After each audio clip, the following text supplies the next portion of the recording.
네 번째로 암몬에 대한 말씀을 전하십니다. 1절 하나님의 말씀입니다. 암몬 자손에 대한 말씀이라. 여호와께서 이와 같이 말씀하시되 이스라엘이 자식이 없느냐 상속자가 없느냐 말감이 갓을 점령하며 그 백성이 그 성읍들에 사는 것은 어찌 됨이냐. 암몬은 아브라함의 조카인 룻의 자손의 나라입니다. 이스라엘과 혈연적으로는 매우 가까운 나라라고 할 수 있습니다. 지리적으로도 멀지 않습니다. 하지만 암몬은 이웃나라임에도 불구하고 영적으로 보면 먼 나라였습니다. 역사를 보면 암몬은 계속해서 우상을 섬기고 이스라엘을 대적해왔던 그러한 역사를 볼 수 있습니다. 먼저 출애굽할 때 암몬은 이스라엘이 가나안으로 갈 때 그 길을 가로막고 나섰습니다. 사사 시대에도 이스라엘을 계속 침략했습니다. 다윗 시대에는 사절로 보낸 사신들의 수염을 자르고 옷을 잘라 수치를 주기도 했습니다. 그뿐 아니라 여호사밧 시대에는 모압과 합세하여 유다를 침략하기도 했죠. 이스라엘이 아람의 압제를 당할 때가 있었는데 그때도 암몬은 이스라엘을 괴롭혔습니다. 1절을 보면 특별히 말감이 갓을 점령했다고 합니다. 말감은 암몬의 왕으로 보기도 하고 또 암몬이 섬겼던 신으로 보기도 합니다. 말감, 밀곰, 몰렉이라고도 하는데 사람을 바치는 인신 제사로 유명했습니다. 아무튼 그들이 갓을 점령했는데 이때는 언제인가? 북이스라엘이 아수르의 침략을 받았을 때였습니다. 이때 암몬은 갓과 르우벤 지파 영토를 점령했습니다. 하나님께서는 이것이 상속자가 있음에도 불구하고 불법적으로 땅을 차지한 것이라고 하십니다. 땅의 소유는 하나님께 있죠. 나라들의 경계를 정하시는 분도 하나님이십니다. 각자에게 분깃을 정하시는 분도 바로 우리 하나님이십니다. 그런데 그것을 인정하지 않고 욕망을 따라서 자신의 경계를 넘고 다른 이들의 소유를 탐내고 빼앗는 것은 결코 작은 죄가 아닌 것입니다. 사람에게만 죄를 짓는 것이 아니라 하나님께도 범죄하는 것입니다. 그리고 암몬이 점령하는 과정에서 그들이 보인 잔혹함에 대해 아모스서는 이렇게 알려줍니다. 아모스 1장 13절 말씀입니다.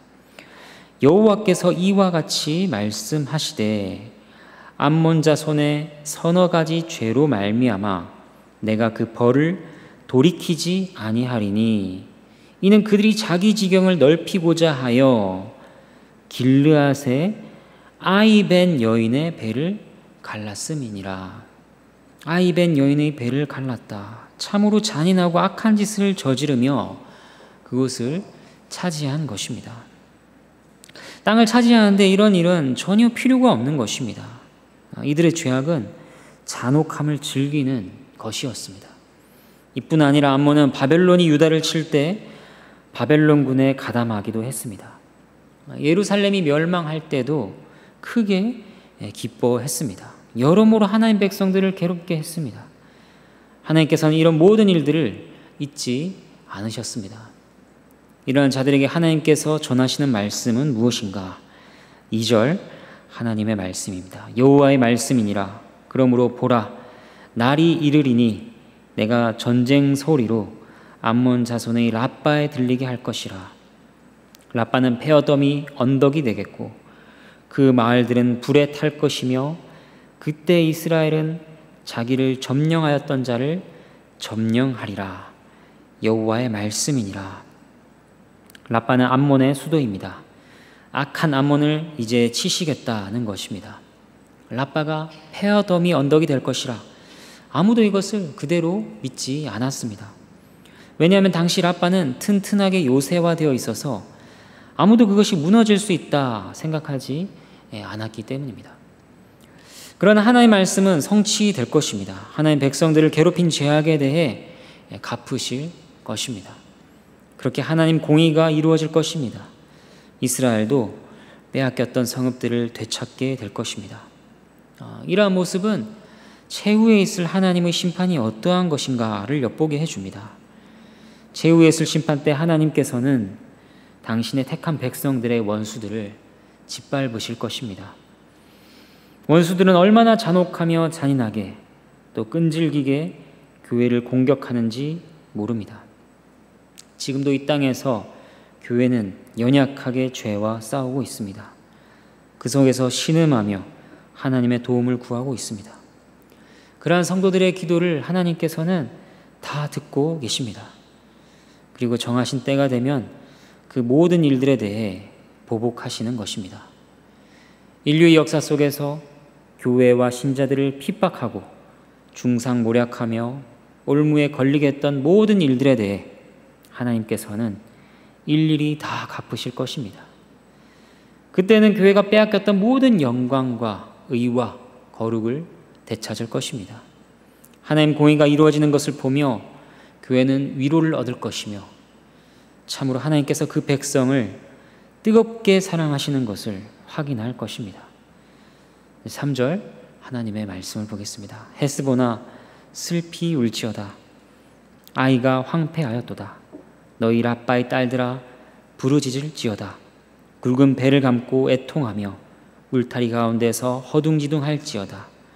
말감과 그 제사장들과 그 고관들이 다 사로잡혀 가리로다.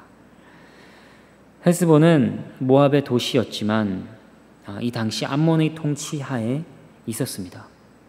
아이도 암몬의 도시였습니다. 헤스본이며 아이며 라빠며 암몬의 소유들을 다 칠 것이라고 하십니다. 죽음으로 인해 사람들이 베옷을 입고 슬퍼하는데 그 와중에 또 적들의 공격이 쏟아질 것입니다. 슬퍼할 틈도 없이 허둥지둥 분주하게 될 것입니다. 또 특별히 그들이 섬겼던 말감과 제사장들과 고관들이 다 사로잡혀 갈 것이기 때문에 너희가 정신이 없을 것이라 말씀하십니다. 4절과 5절 하나님의 말씀입니다. 패역한 딸아 어찌하여 골짜기 곧 내 흐르는 골짜기를 자랑하느냐.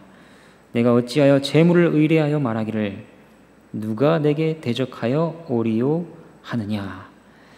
주 만군의 여호와의 말씀이니라. 보라 내가 두려움을 내 사방에서 내게 오게 하리니 너희 각 사람이 앞으로 쫓겨나갈 것이요 도망하는 자들을 모을 자가 없으리라.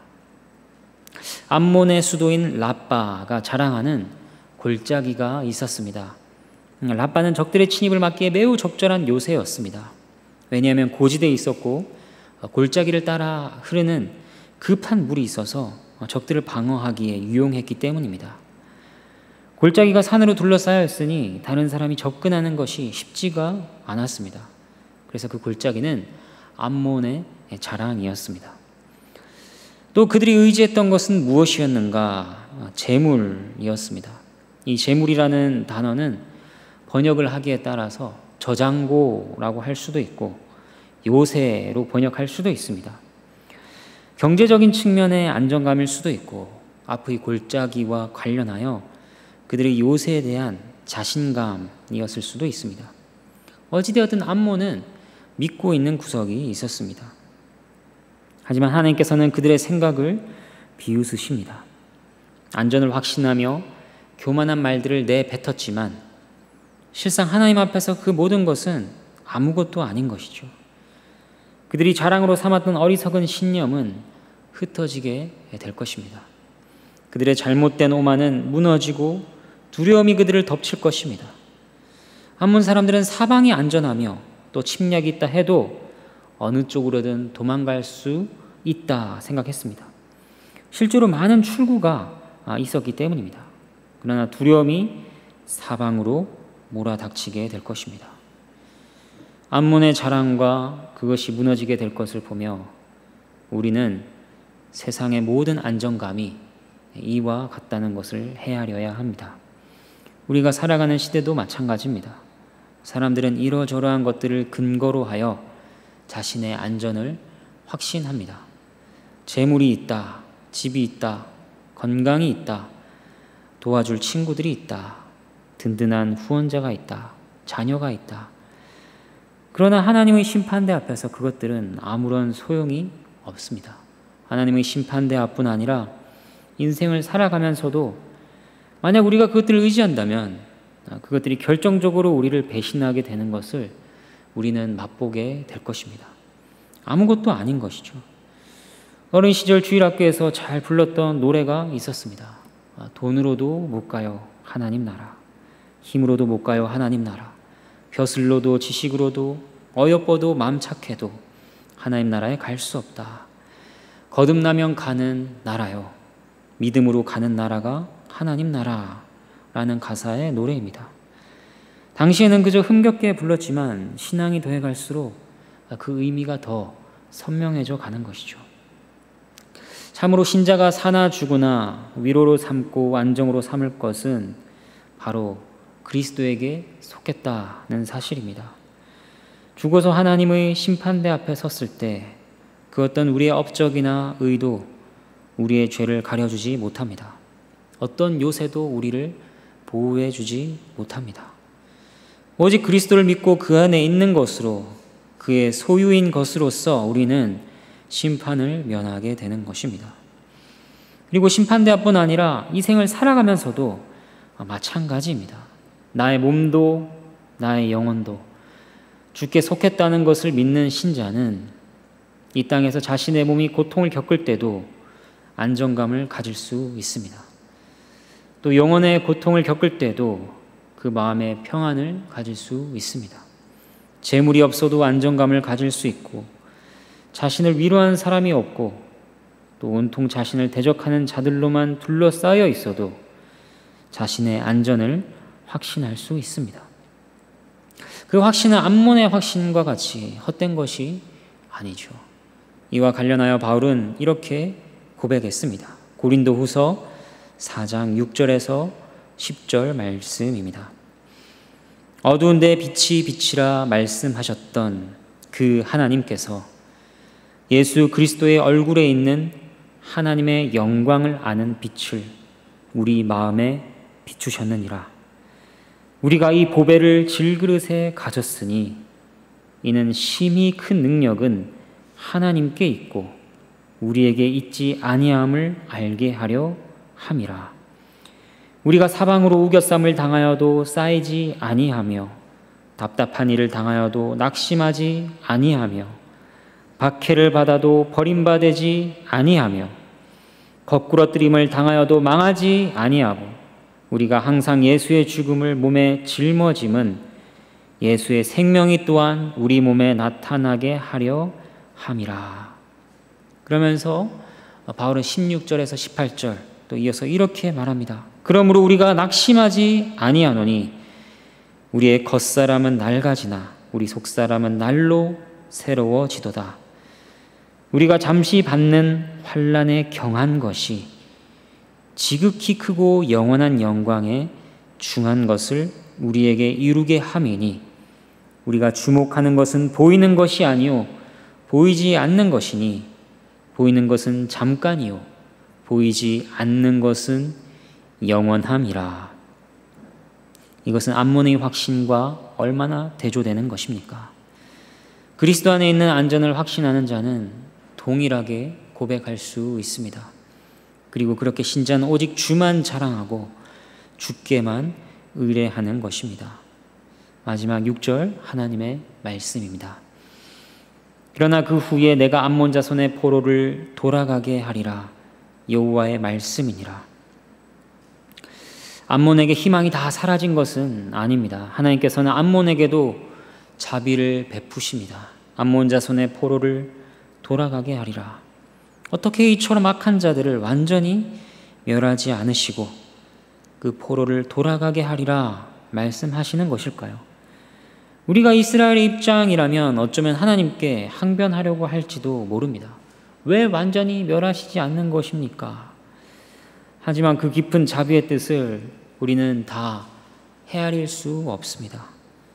그리고 우리 역시 그 헤아릴 수 없는 자비와 긍휼로서 은혜를 입은 입장이라 하는 것을 기억해야 합니다. 이스라엘의 영토를 침범하고 이스라엘의 고통과 슬픔을 기뻐하며 그들을 업신여기고 잔인하게 괴롭혔던 것이 바로 하나님께 대한 우리의 죄악이었기 때문입니다. 암몬의 죄악보다 더한 것이 우리의 죄악이었습니다. 우리는 하나님의 보좌를 찬탈하려 한 반역자들이었습니다. 그 아들의 고통을 즐거워했습니다.